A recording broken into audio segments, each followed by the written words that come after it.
We're about to head in for day one of DragonCon. I'm so excited to see all the great cosplays and hang out at panels, meet lots of geeks. So come on, let's go.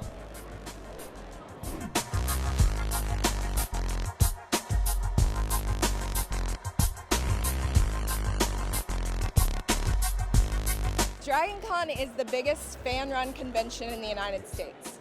What that means is it's not corporate sponsored. So when you see other cons like San Diego Comic-Con, since it's put on by corporate, it's really just there to promote things, to make money. Since this is a fan-run convention, it's by the fans, for the fans. We get a say in the types of programming that happens, we get a say in the guests that come, and it's such a spirit here of just camaraderie. When they say it's you and 80,000 of your closest friends, they mean it. I could walk up to somebody right now and say, hey, what did you think of the latest Avengers movie? And we'd probably strike up a conversation for 30 minutes. In 1986, we actually got a group together to meet, and there were about 7 of us. And we all wanted a convention that we would attend. At the time, if you wanted a Doctor Who, you had to go to a Doctor Who convention. If you wanted gaming, you had to go to a gaming convention. Comics, a comic convention. Star Trek, a Star Trek convention. And you know, you just doesn't leave a whole lot of weekends, and you kind of can get Doctor Who'd out over 3 days. But at any rate, so we thought if we would join all those together into one, what we now call a big tent convention, that hey, we could have some fun, and it would be a convention just like we would want to attend ourselves. So cosplay could be anything from buying a costume all the way to some cosplayers make everything they wear. And part of it is taking the pride in the things that you make and showing them off. I am a video gamer. I love to game, and I look for strong female characters in the games that I play. Lara Croft is a classic. But the new trilogy that came out, they've really evolved her character and turned her into something really strong and a good role model. So I like to be someone little girls can look up to, take pictures with, and I also like to feel strong when I cosplay.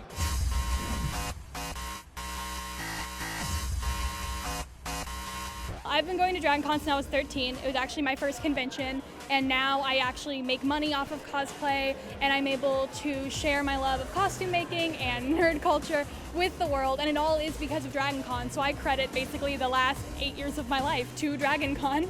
DragonCon is a place where all of the nerds can get together, and everybody can have the most... They can have a bunch of fun in one place. Everybody is accepted. Every single different niche nerddom thing you can think of is found here at DragonCon.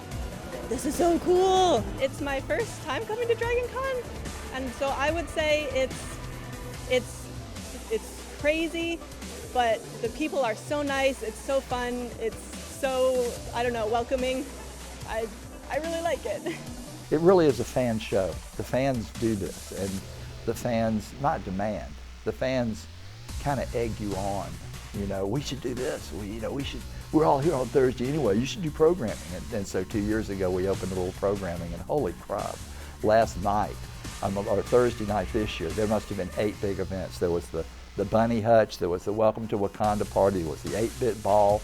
There was the book launch, Sherry Kenyon's book launch. I mean, just the wrestling. I mean, it was just, you know, wow.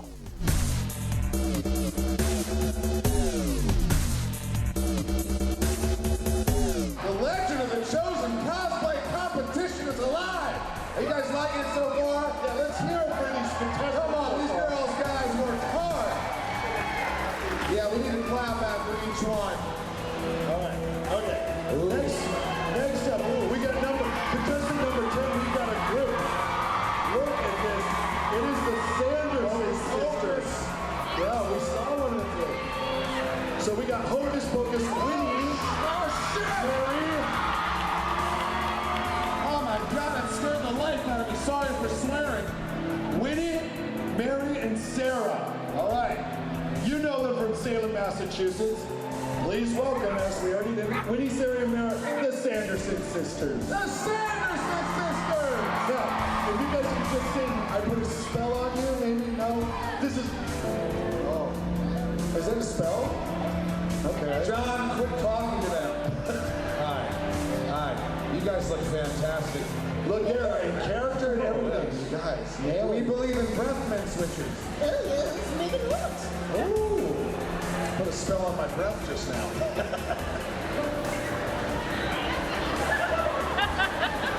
I like this. It's character and everything. You guys stay in character. Give it up for the Sandersons. Amazing.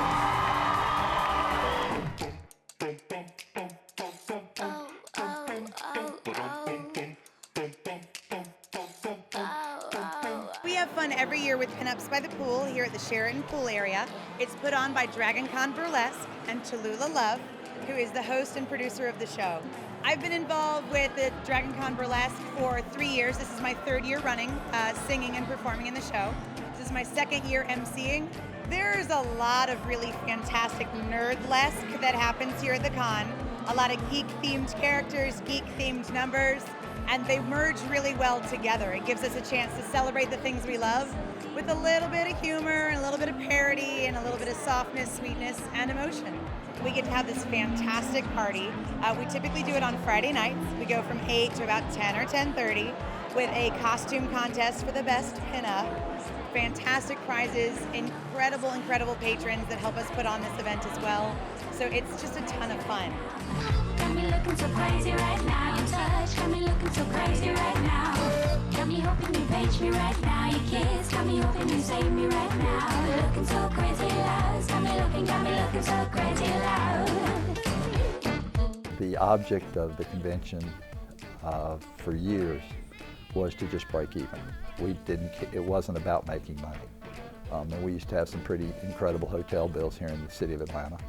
And we used to spend a lot of money bringing talent in and whatnot. But damn, it was fun, you know?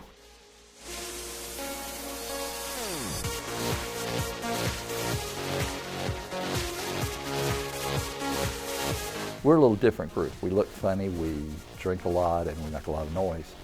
And we'd always have issues with the hotels as far as, you guys, you need to tone it down and whatnot. And I said, what do I need to do to get this straightened down? And a guy named George Robinson, who is my CSO with Hilton, he says, "Pat, nothing to it, just sell out the show. Sell out the hotel. You sell out the hotel, you don't get any complaints, it's all your people."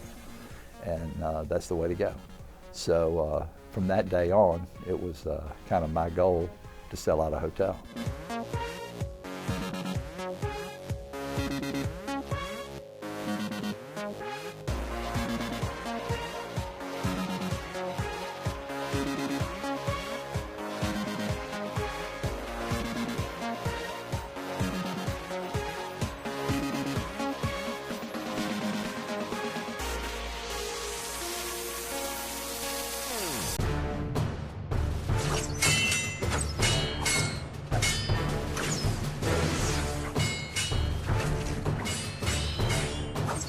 The sport is officially called bowhurts. We also call it armor fighting, medieval fighting, whatever gets the point across easiest to people. It does require a lot of dedication, a lot of exercise, conditioning, strength training as well, and it's very much an endurance sport. So we've got a full U.S. team that's going to Battle of the Nations every year, which is like the big event of the year for the fighters. I've done that the past 2 years. They had women from the U.S., from Poland, Russia, all kinds of places, and I was like, I didn't even know this exists, I have to do it.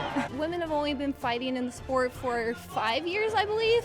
Somewhere around that time, and I got into this 3 years ago. It's getting harder and harder to make it on the team. We have to train really hard just to get a slot because there's so many people who want to be there. I've been coming to DragonCon for years before I even knew about this. DragonCon is home. I look forward to coming every year. I keep moving farther and farther away, but I'll always come back. DragonCon to me means, honestly, it's the most inclusive con that I've seen regarding different fandoms, from movies to comics and anime and video games. But most cons do that nowadays, but DragonCon really takes it to that level where you just see all kinds of stuff. Like I saw I Dream of Jeannie walking around last night. I was like, that's the coolest thing ever.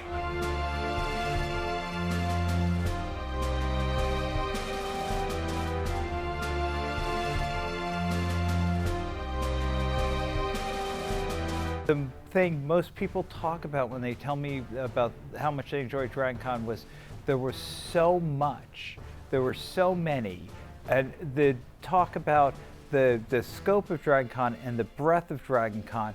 And one of the things that we've always been proud of is being aware of where fans are and who fans are and what they're looking for and how to make things more interesting on a regular basis. And one of the things is to look at the number of creators that we have coming from less represented communities.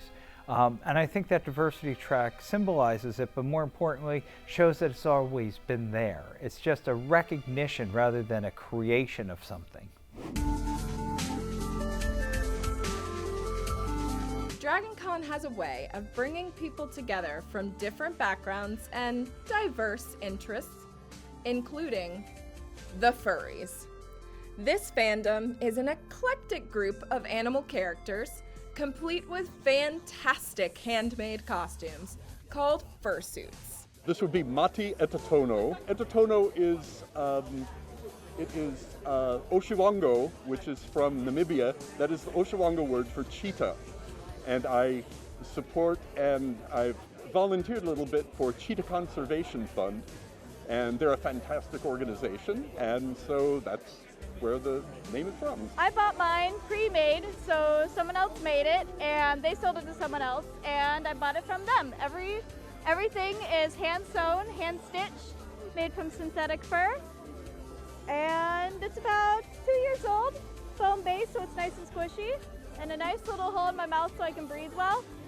That's pretty much it. I'm also a fan of, like science fiction and sci-fi literature, and I enjoy finding out about film and just trying to keep up. So I'm a Star Wars fan, I'm a Star Trek fan, and so I'm terrible at video games. I have lousy, this isn't so good. But and just basically the ambiance here, 100,000 people and everybody's so chill and they're getting along. It's absolutely great. It's amazing how easygoing it is with huge crowds of people here. Maybe the reason I think the diversity track is so important is because for so long the nerd community was misunderstood, misrepresented.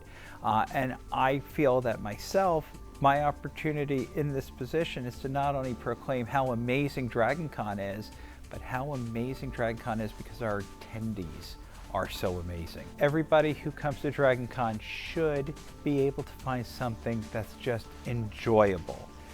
Everybody who comes to DragonCon should feel that they are part of something greater and they are welcome at DragonCon. And that is not something the DragonCon organization does, that's something the DragonCon attendees do with each other. And that is DragonCon to me. I've been 7 years in a row now to DragonCon, so I don't see any reason why I wouldn't come back next year. My friends bring me back, like the guests are really nice, but it's always the people that are here. But the Colonial Fleet's a really great bunch of people, and they're mainly who I come back for every year, but the puppetry track is getting bigger and bigger, and I love the puppetry, and that's really a big draw card for me right now.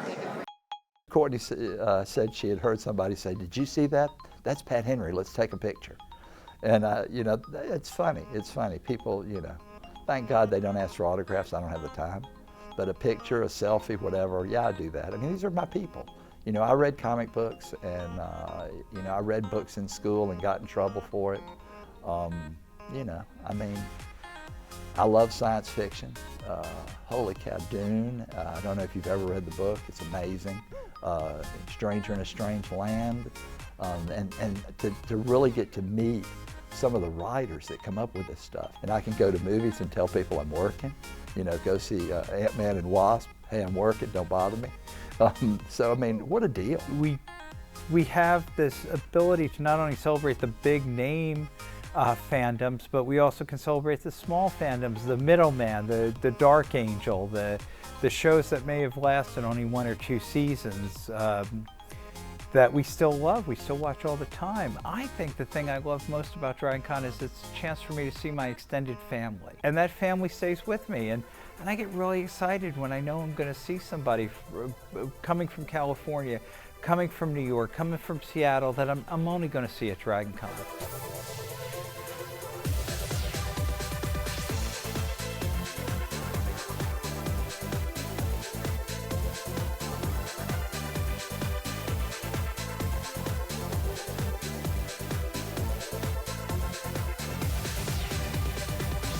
The main highlight that many fans look forward to is the DragonCon Parade. People from all over the world come out to enjoy this free, extravagant event.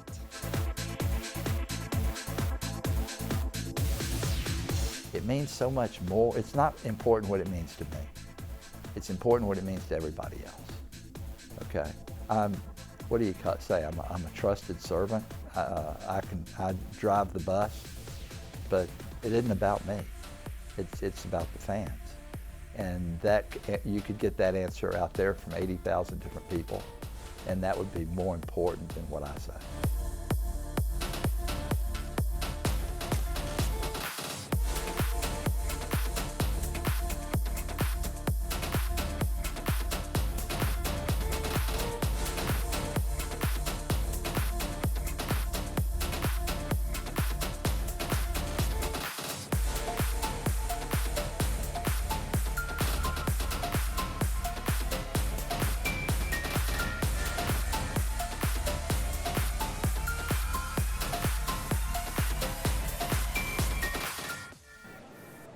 Thanks so much for hanging out with me at DragonCon this year.